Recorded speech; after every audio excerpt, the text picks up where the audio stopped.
मैं सौरभ दुबे आप लोगों का स्वागत करता हूं आपके अपने YouTube channel SD the knowledge explorer पे। तो आज का हमारा टॉपिक होने वाला बहुत इंटरेस्टिंग, जिसका नाम है जीएसटी यानी कि गुड्स एंड सर्विसेज टैक्स।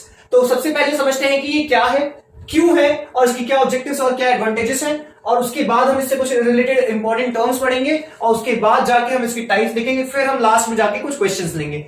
तो ये सब शुरू करने से पहले मैं आपको एक बात बताना चाहता हूं। वैसे तो ये टॉपिक आईसीएसई बोर्ड की 10th क्लास की मैथ्स का फर्स्ट चैप्टर है, बट ये टॉपिक जो है ना, यानी कि जीएसटी, सिर्फ और सिर्फ बोर्ड एग्जाम्स की पॉइंट ऑफ व्यू से ही इंपॉर्टेंट नहीं है। इनफैक्ट ये इस देश के हर नागरिक के लिए बहुत जरूरी है। इस चीज का ज्ञान तो हर किसी को होना ही चाहिए, क्योंकि आप देखिए हर नागरिक अपनी डेली लाइफ में कुछ ना कुछ गुड्स परचेज करता है या कुछ ना कुछ सर्विसेज अवेल करता है, तो उस पर किस तरीके से वो उसको टैक्स पे करना पड़ता है, इसकी कैलकुलेशन और इसकी जानकारी तो सबको होनी ही चाहिए।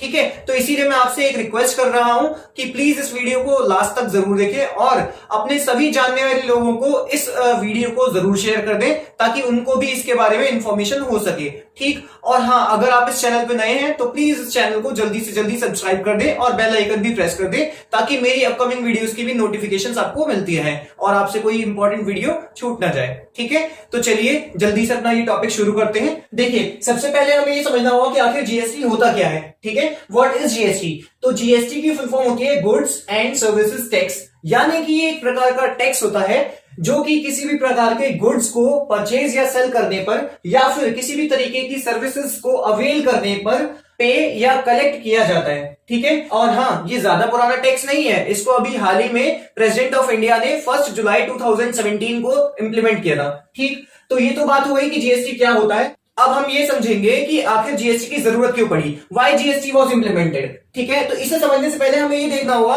कि जीएसटी से पहले हमारे देश में क्या सिनेरियो था और जीएसटी के बाद हमारे देश में क्या सिनेरियो है। ठीक, तो जीएसटी से पहले हमारे देश में 3600 तरीके के टैक्स थे। Sales tax, VAT, custom duty, excise duty, entertainment tax, entry tax, octroi, पता नहीं कितने तरीके के टैक्स थे। है मां, इतने सारे टैक्सेस। तो जीएसटी से पहले हमारी जिंदगी झंड हो रखी थी इतने सारे टैक्सेस के चक्कर में। बट अब एक देश है और एक ही टैक्स है, वन नेशन वन टैक्स का कॉन्सेप्ट लेके आया है जीएसटी।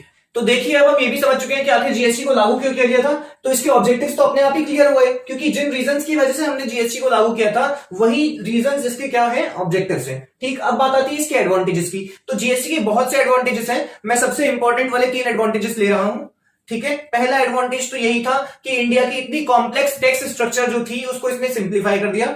और दूसरा एडवांटेज ये सबसे बड़ा है कि इसकी वजह से टैक्स इवेजन यानी कि टैक्स की चोरी में भी काफी राहत मिली है। अब टैक्स की चोरी काफी कम हो चुकी है। और तीसरा एडवांटेज जो आया इसकी वजह से वो है ईज ऑफ डूइंग बिजनेस, यानी कि बिजनेस करना काफी आसान हो चुका है अब। ठीक है, पहले इतने सारे टैक्सेस के चक्कर में आदमी बिजनेस ठीक से नहीं कर पाता था, बहुत प्रॉब्लम्स होती थी, बट अब बिजनेस करना काफी आसान हो चुका है थैंक्स टू जीएसटी।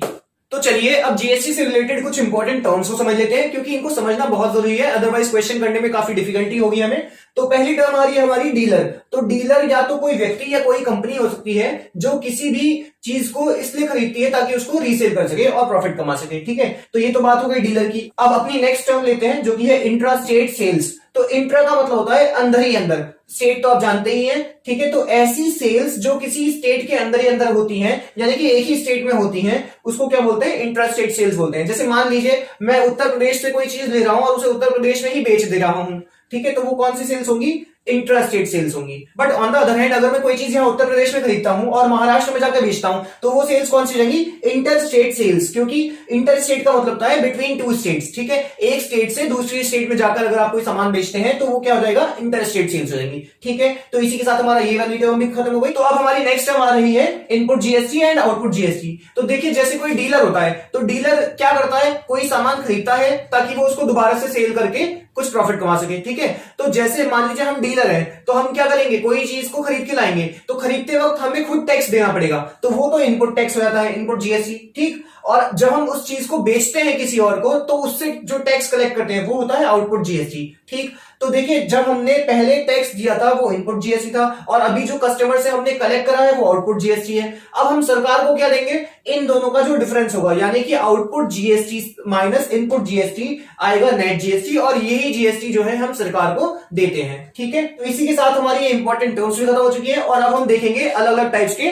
जीएसटी को। तो पहला टाइप है सीजीएसटी यानी कि central goods and services tax. ये सीजीएसटी जो है ये सेंट्रल गवर्नमेंट कलेक्ट करती है, ठीक। ऐसे ही दूसरा टाइप है हमारा एसजीएसटी यानी कि state goods and services tax. ये वाला जीएसटी स्टेट गवर्नमेंट कलेक्ट करती है, ठीक। और इसकी जगह मान लीजिए अगर हम किसी यूनियन टेरिटरी में है तो वहां पर कौन सा टैक्स लगता है, यूटीजीएसटी यानी कि union territory goods and services tax, ठीक है। और हमारा थर्ड टाइप का जीएसटी आता है आईजीएसटी यानी कि integrated goods and services tax, ठीक है। तो अब ये समझते हैं कि कौन सा जीएसटी कब लगता है, ठीक। तो देखिए जब इंट्रा स्टेट सेल्स होती है यानी कि एक ही स्टेट के अंदर अंदर सेल्स होती है तो सीजीएसटी और एसजीएसटी दोनों लगते हैं, ठीक है। जैसे मान लीजिए 20% का जीएसटी है तो 10% सीजीएसटी लगेगा और 10% एसजीएसटी या यूटीजीएसटी लगेगा, वो डिपेंड करता है कि आप कहां पर हैं। अगर आप मान लीजिए जैसे दिल्ली में है तो दिल्ली में यूनियन टेरिटरी है तो वहां पर यूटीजीएसटी लगेगा, बट आप मान लीजिए उत्तर प्रदेश में और वहां पर इंट्रा स्टेट सेल्स कर रहे हैं तो वहां पर क्या लगेगा, एसजीएसटी लगेगा। और सीजीएसटी तो लगना ही लगना है वहां, ठीक है। इंट्रा स्टेट सेल्स में दोनों लगते हैं, सीजीएसटी भी और एसजीएसटी दोनों हाफ हाफ हो जाते हैं। जितना भी टोटल जीएसटी का रेट होगा उसका हाफ सीजीएसटी हो जाएगा और हाफ एसजीएसटी हो जाएगा,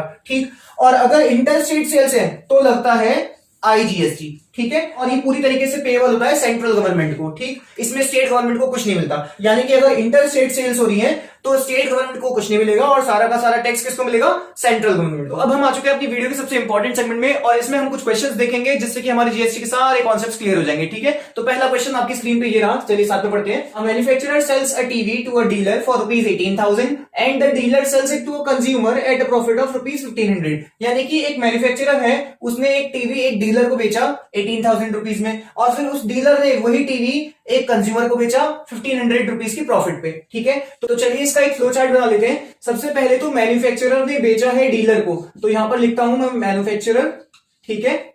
और इसके बाद इसने बेचा है डीलर को, तो एक एरो लगाते हैं और यहां लिखते हैं डीलर।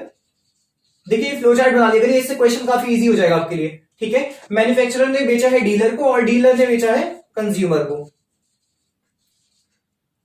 तो अब हमने फ्लो चार्ट तो बना ही लिया है, अब इसमें प्राइसेस मार्क कर लेते हैं। मैन्युफैक्चरर ने डीलर को 18,000 रुपीज में बेचा था, इसलिए उसका सेलिंग प्राइस 18,000 रुपीज हो गया, ठीक। अच्छा आगे क्या बोला था क्वेश्चन में, dealer sells it to a consumer at a profit of ₹1500। यानी कि जब डीलर कंज्यूमर को बेच रहा था तो उसका प्रॉफिट था ₹1500, ठीक है। जाहिर सी बात है कि डीलर ने टीवी मैन्युफैक्चरर से खरीदा था तो जितने का मैन्युफैक्चरर ने बेचा होगा उतने का ही तो डीलर ने खरीदा होगा, यानी कि जो मैन्युफैक्चरर का एसपी है वही डीलर का सीपी हो जाएगा। तो डीलर का सीपी आ गया ₹18,000, ठीक। अब देखिए डीलर ने कंज्यूमर को बेचा है तो कितने में बेचा होगा, एसपी इज इक्वल्स टू आ जाएगा सीपी प्लस प्रॉफिट, यानी कि ₹18,000 प्लस 1,500, ये आ गया ₹19,500। तो डीलर ने कंज्यूमर को टीवी 19,500 रुपीज में बेचा है, ठीक है। तो ये हमने सारे प्राइसेस और कॉस्ट को अपने फ्लो चार्ट में मार्क कर लिया है। अब एक छोटी सी बात समझते हैं, देखिए अगर मैं कोई सामान खरीदूंगा तो मुझे टैक्स पे करना पड़ेगा और अगर मैं कोई सामान बेचूंगा तो मुझे टैक्स कलेक्ट करना होगा, ठीक है।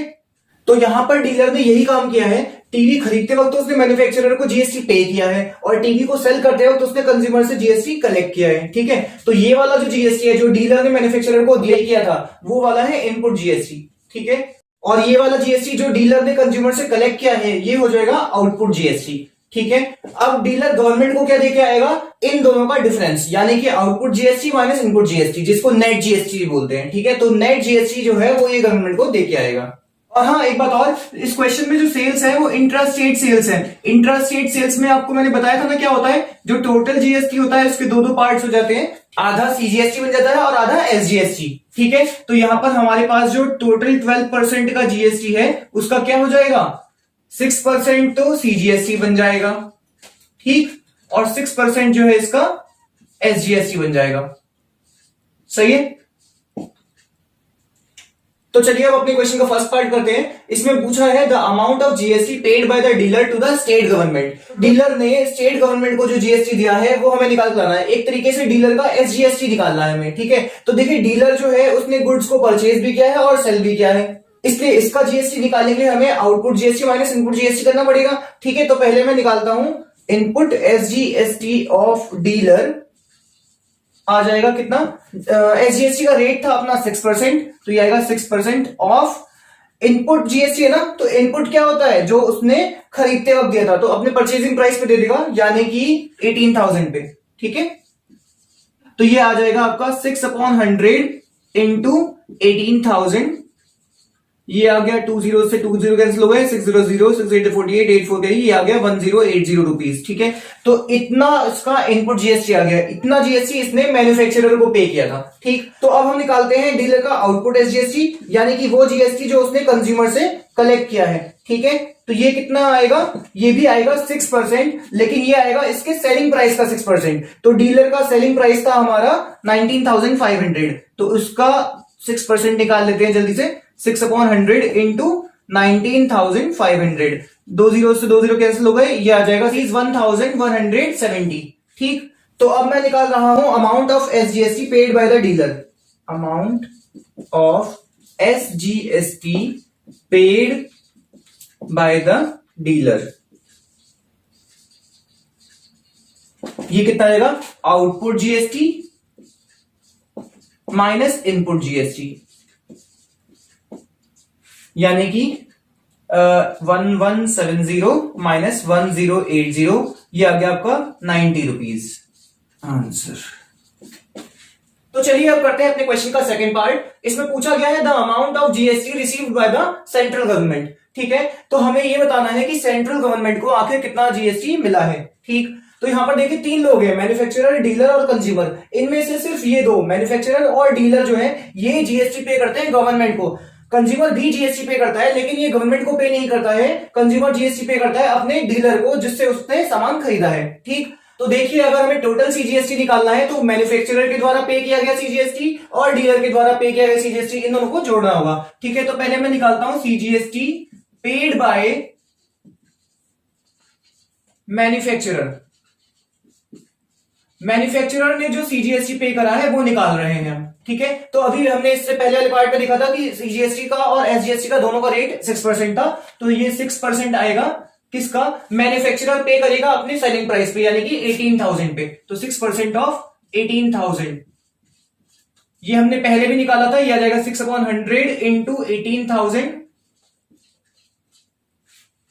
ये आ गया 20 से 20 कैंसिल हो गए, और ये आ गया ₹1080।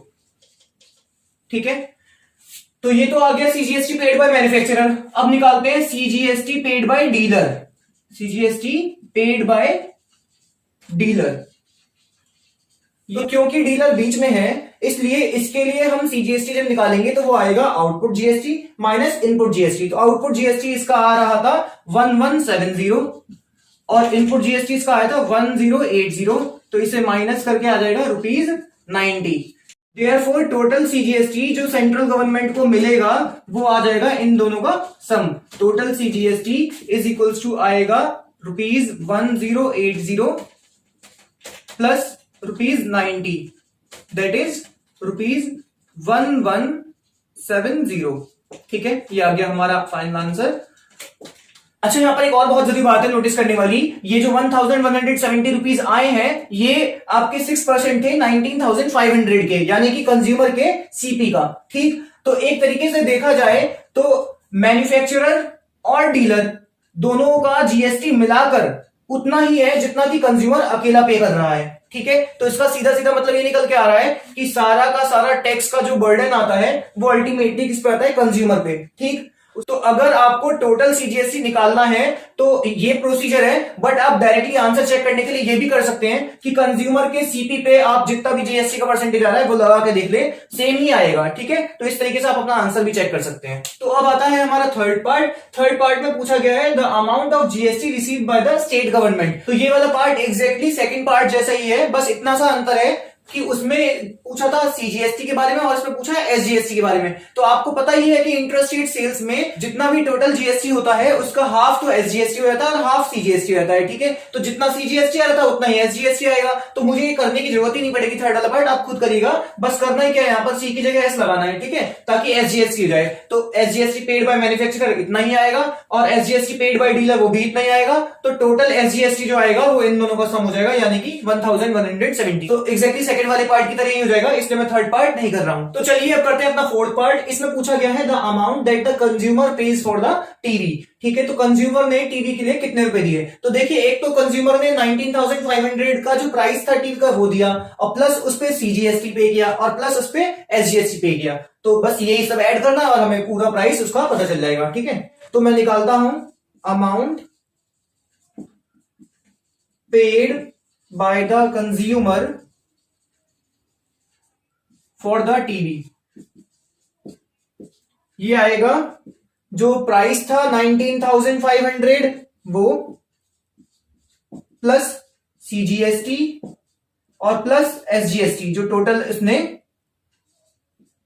दिया है। ठीक है, तो ये आएगा ₹19,500 प्लस सीजीएसटी कितना आया था निकल के हमारा ₹1170, और प्लस एसजीएसटी कितना आया था वो भी 1170 ही आया था, हमने थर्ड पार्ट में निकाला था। ठीक है, अब इनको ऐड कर लेते हैं तो ये आ जाएगा ₹21,840।